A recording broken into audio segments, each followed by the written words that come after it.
মোহনা মাইতি আবারও নতুন সিরিয়ালে ফিরে আসবেন। অবশেষে এটাই সত্যি হলো, নতুন সিরিয়াল নিয়ে আসছেন মোহনা মাইতি, তাও আবার জি বাংলার হাত ধরে। সদ্য মুক্তি পেল জি বাংলার নতুন সিরিয়াল কে প্রথম কাছে এসেছি এই প্রোমো ভিডিও। নতুন এই সিরিয়ালটি এক সিঙ্গেল মায়ের লড়াইয়ের গল্প বলবে। উল্লেখ্য, মোহনার বয়স এখন মাত্র 18 বছর। তার আগের সিরিয়াল গৌরীতে তাকে একটি মেয়ের মায়ের ভূমিকাতে অভিনয় করতে হয়েছিল। নতুন সিরিয়ালের শুরুতে তাকে একটি ছোট মেয়ের মায়ের ভূমিকাতে দেখানো হয়েছে। 5 বছরের ছোট মেয়ে আবার তার মায়ের বসকে বাবা বানাতে চায়।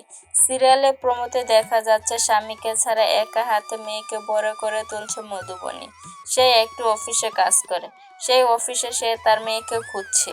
খুঁজতে খুঁজতে দেখে তার বসের কেবিনের টেবিলে পা ঝুলিয়ে বসে আছে মিহি। মধুবনী মেয়ের আচরণের জন্য ক্ষমা চেয়ে নেয় বসের কাছে। পরের দৃশ্য দেখা যায় বাইরে জমজমিয়ে বৃষ্টি পড়ছে। মধুবনীর এক কলিগ তাকে খোঁচা মেরে বলেন, এই বৃষ্টিতে কি করে বাড়ি যাবে গো।